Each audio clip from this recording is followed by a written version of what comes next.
Tanggal 8 Muharram 1447 Hijriah bertepatan dengan 4 Juli 2025 Miladiah. Insyaallah yang akan menjadi khatib Ustaz Muhammad Fadilah LC Embus dan Imam Ustaz Ahmed Danis dengan muazzin Ustaz Saudi. Akhirnya kepada khatib dan muazzin persilakan dengan segala hormat. Assalamualaikum warahmatullahi wabarakatuh.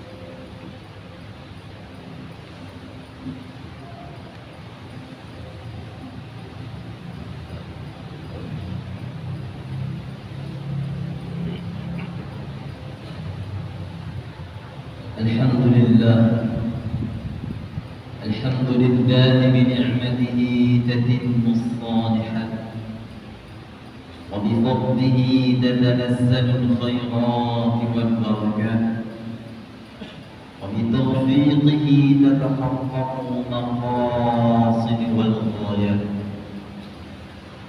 أشهد أن لا إله إلا الله وحده لا شريك له شهادة أنه بها رفيع الدرجات، وأشهد أن محمدا عبده ورسوله صاحب المعجزات. اللهم صل وسلم وبارك وكرم على سيدنا وحبيبنا ومولانا محمد وعلى آله وأصحابه أولي الفضائل والكرامات. أما بعد فيا عباد الله، أوصيكم ونفسي بتقوى الله، وقد فاز المتقون. وقال الله تعالى في كتابه الكريم: بسم الله الرحمن الرحيم. يا أيها الذين آمنوا اتقوا الله حق تقاته ولا تموتن إلا وأنتم مسلمون.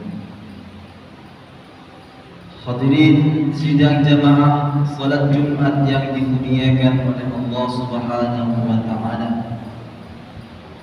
Bersyukur kita kepada Allah Subhanahu wa taala atas segala limpahan rahmat dan karunia-Nya, sehingga pada hari yang penuh dengan keberkahan ini, hari yang penuh dengan keagungan ini, kita masih diberikan kesehatan serta kesempatan untuk menjalankan segala yang diperintahkan oleh Allah, serta meninggalkan segala yang dilarang olehnya.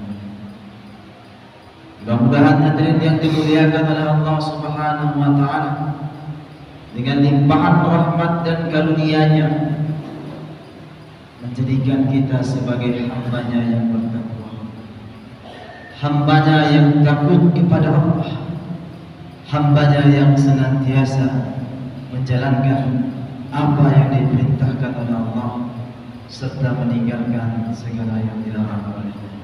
Amin ya rabbal alamin. Selawat merangkaikan salam, mari sama-sama kita sanjung sajikan kehadiran Nabi besar Muhammad sallallahu alaihi wasallam, Nabi akhir zaman yang telah membawa umatnya dari alam kegelapan ke alam yang penuh dengan ilmu pengetahuan. Hari ini kita dapat menikmati indahnya beribadah, indahnya menjalankan segala yang diperintahkan oleh Allah Subhanahu wa taala, serta meninggalkan segala yang dilarang olehnya. Itu adalah berkat perjuangan Nabi Muhammad sallallahu alaihi wasallam yang sangat-sangat mencintai umatnya. Semoga kita semua termasuk umat yang senantiasa mencintai baginda Rasulullah sallallahu alaihi wasallam dalam setiap aspek kehidupan kita dengan cara meneladani setiap sunnah-sunnahnya. Amin ya rabbal alamin. Hadirin sidang jamaah salat Jumat yang dimuliakan oleh Allah Subhanahu wa taala. Sekiranya seorang anak diberikan fasilitas-fasilitas oleh kedua orang tuanya, setiap permohonannya, keinginannya dikabulkan, apapun yang diminta tidak pernah ditunda. Bahkan terkadang hadirin yang dimuliakan oleh Allah, orang tua jauh-jauh hari telah mempersiapkan keinginan-keinginan anaknya semata-mata agar anaknya bahagia, semata-mata agar anaknya mendapatkan cinta dan kasih sayang daripada kedua orang tuanya, semata-mata hadirin yang dimuliakan oleh Allah, anak ini merasa anak yang beruntung, anak yang berbahagia karena mendapatkan perhatian penuh dari kedua orang tuanya. Bayangkan hadirin yang dimuliakan oleh Allah Subhanahu wa taala, si anak kecil ini merasa bahagia ketika yang memperhatikannya, ketika yang memperdulikannya adalah orang-orang yang terdekat dengannya, ayah ibunya. Tentu tidak ada anak yang merasa gelisah, tidak ada anak yang merasa susah ketika ada orang yang peduli terhadap kelangsungan hidupnya. Maka hadirin yang dimuliakan oleh Allah Subhanahu wa taala, sesungguhnya hari ini kita semua adalah makhluk ciptaan Allah yang senantiasa diberikan nikmat dan curahan rahmatnya kepada kita tanpa pernah terputus. Bahkan di saat kita lalai mengingat Allah sekalipun, Allah senantiasa memberikan nikmat dan karunia-Nya kepada kita. Bahkan di saat kita merasa bahwasanya Allah sebaik-baiknya tempat kita mengadu, tempat kita memohon pertolongan, dan kita yakin bahwasanya Allah lah yang mampu menyelesaikan segala permasalahan kita. Bayangkan hadirin yang dimuliakan oleh Allah, bagaimana Allah Subhanahu wa taala memberikan kesempatan ini kepada kita semata-mata karena Allah cinta kepada kita, semata-mata karena Allah ingin menyelamatkan kita. Allah menginginkan kita menjadi hamba-hambanya yang diridhai, hamba-hambanya yang mendapatkan surga Allah, hamba-hambanya yang mengikuti setiap ajaran yang dibawa oleh baginda Rasulullah. Maka hadirin yang dimuliakan oleh Allah Subhanahu wa taala, hendaknya di tahun baru ini kita bermuhasabah, kita memperbaiki diri, mengevaluasi bagaimana iman, bagaimana kondisi keimanan kita, bagaimana kondisi kecintaan kita kepada Allah dan Rasul-Nya. Hendaknya di awal tahun baru Hijriah ini kita memperbaiki diri menjadi orang yang lebih baik, orang yang dicintai oleh Allah. Baginda Rasulullah sallallahu alaihi wasallam dalam sebuah hadis beliau menyebutkan, al-mu'minul qawiyyu khairun wa ahabbu ila Allah min al-mu'minid dha'if. Orang-orang yang beriman,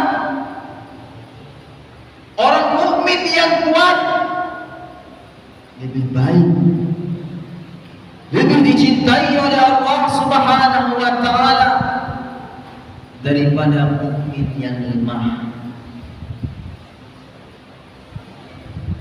Hadis ini bukanlah mengajarkan tentang mukmin yang kuat adalah mukmin yang hanya sehat secara fisik,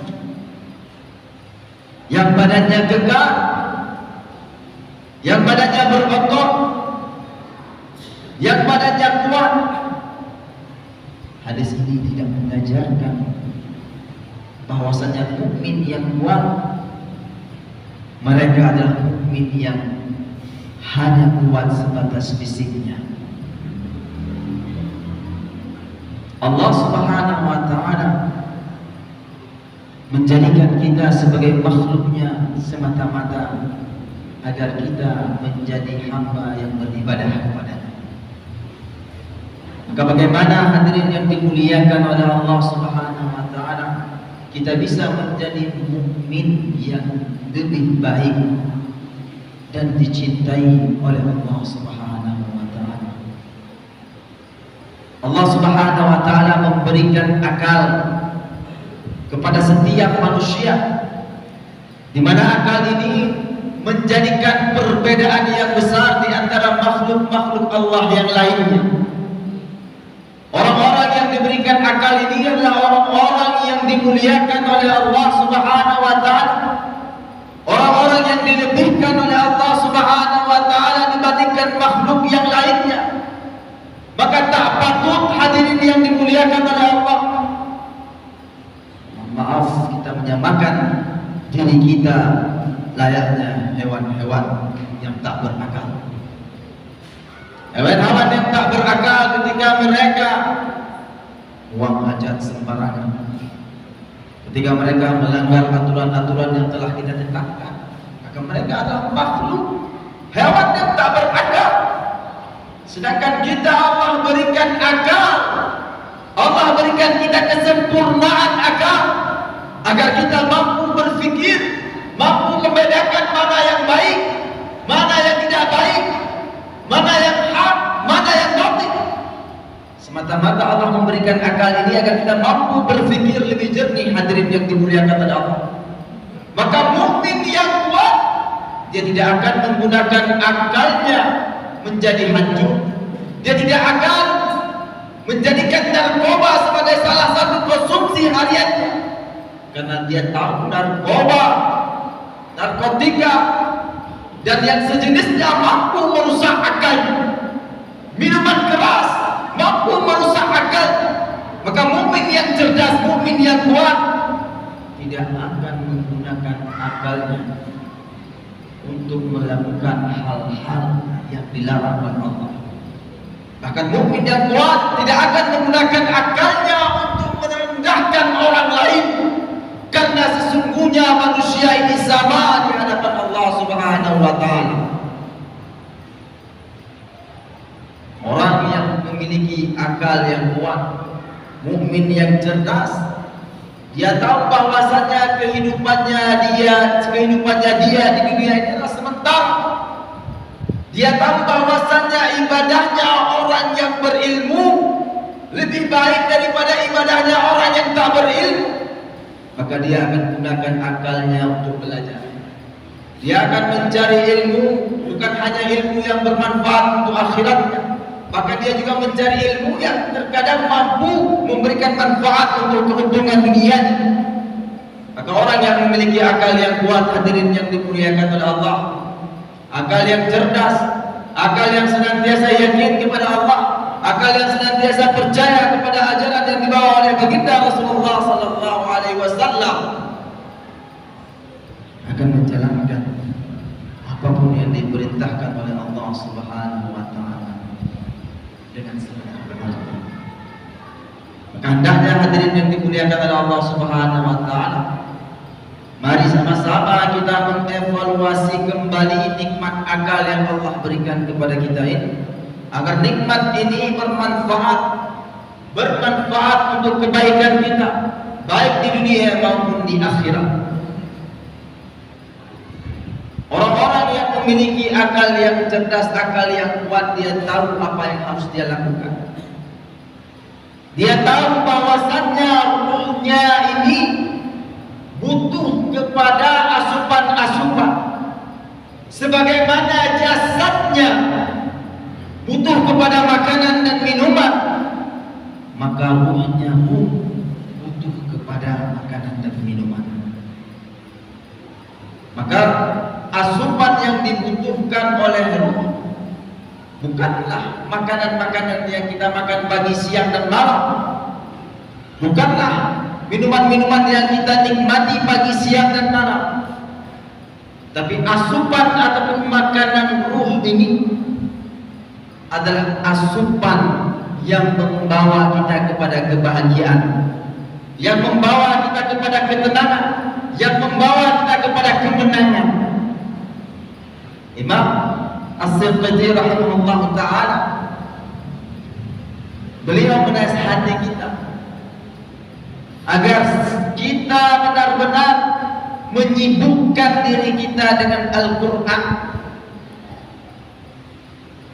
karena Al-Quran tidak akan menelantarkan pembacanya, tidak akan menyia-nyiakan pembacanya. Al-Quran akan membawa pembacanya kepada kebahagiaan dan kebahagiaan. Al-Quran akan membawa pembacanya kepada kemuliaan dan kemuliaan. Al-Quran akan datang di hadapan Allah Subhanahu wa ta'ala bersaksi bahwasannya pembaca ini layak mendapatkan syafaat daripada Al-Quran. Maka orang yang memiliki akal yang cerdas, hadirin yang dimuliakan oleh Allah, dia juga akan memberikan asupan yang baik kepada ruhnya, sehingga ruhnya ini mampu menjalankan apa yang diperintahkan oleh Allah dengan baik. Hari ini kalau kita menginginkan kebahagiaan, maka sesungguhnya kebahagiaan itu ada di dalam sholat kita. Ketika kita mengerjakan sholat, bahkan sebelum kita mengerjakan sholat, hadirin yang dimuliakan oleh Allah Subhanahu wa ta'ala, para muazzin selalu memandangkan hayya 'alas shalah, hayya 'alal falah, mengumandangkan kalimat-kalimat kemenangan, bahwasanya dalam salat ada kebaikan, ada kejayaan, ada kemenangan.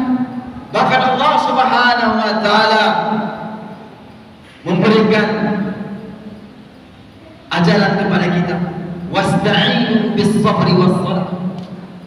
Sekiranya kalian merasa susah, sekiranya kalian merasa gundah dan gelisah, mohonlah pertolongan kepada Allah Subhanahu wa ta'ala dengan cara sabaran salat. Salat erat kaitannya dengan kebahagiaan. Salat erat kaitannya dengan kemenangan. Salat erat kaitannya dengan menghilangkan segala kesusahan kita. Bagaimana kesusahan kita bisa hilang? Bagaimana kehidupan kita bisa bahagia? Kalau kita tidak pernah memperbaiki salat kita. Maka hadirin yang dimuliakan oleh Allah Subhanahu wa ta'ala, jadikanlah tahun baru Islam ini sebagai tahun perubahan bagi kita. Mukmin yang cerdas adalah mukmin yang faham bahwasanya kehidupannya di dunia hanyalah sementara. Dia juga harus memperbaiki kehidupan ekonominya, karena ekonomi ini juga berkaitan dengan kebahagiaan dia dan kebahagiaan orang-orang yang ada di sekitar. Mukmin yang cerdas faham bahwasanya sedekah yang dia keluarkan adalah salah satu daripada perintah Allah, salah satu daripada anjuran daripada Rasulullah, di mana Rasulullah sallallahu alaihi wasallam mengatakan tidak akan berkurang harta seseorang tersebut gara-gara dia bersedekah.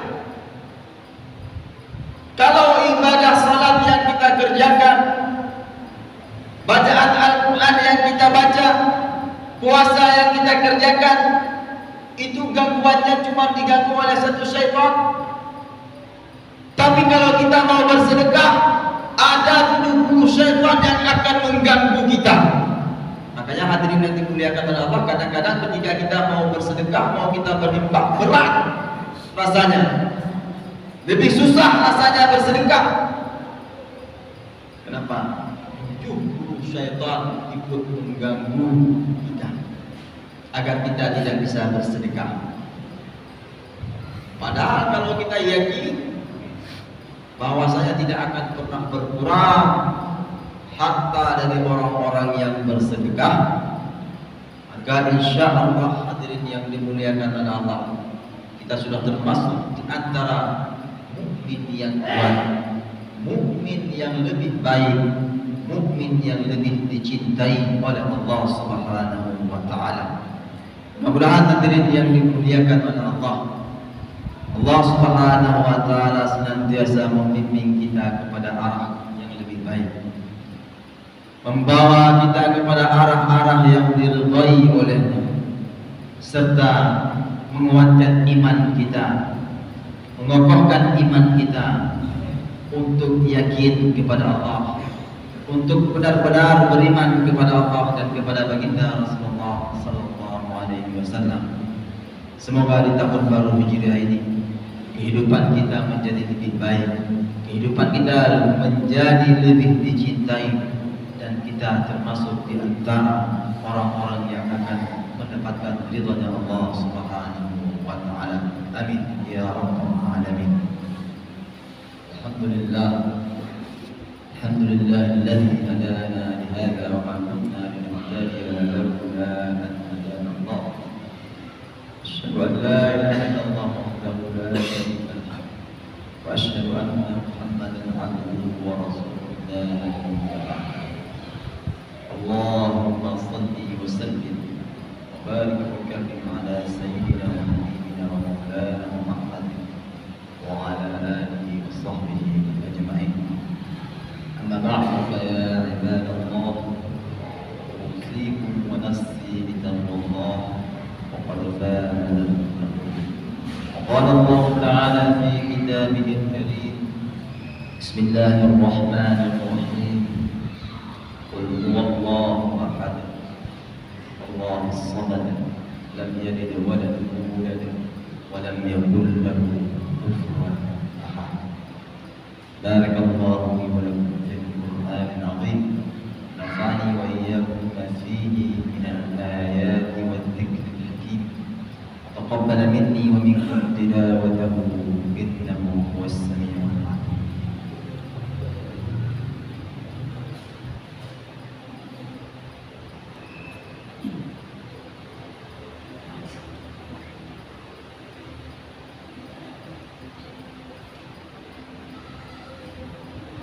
Alhamdulillah, alhamdulillah bi ni'matihi tatimmu as-salihat. Asyhadu an la ilaha illallah wahdahu la syarika lah wa asyhadu anna Muhammadan abduhu wa rasuluhu la nabiyya ba'dahu. Allahumma shalli wa sallim wa barik wa karrim ala sayyidina wa habibina wa maulana Muhammad wa ala alihi أما بعد فيا عباد الله، أوصيكم ونفسي بتقوى الله وقد فاز المتقون. قال الله تعالى في كتابه الكريم، بسم الله الرحمن الرحيم، إن الله وملائكته يصلون على النبي يا أيها الذين آمنوا صلوا عليه وسلموا تسليما.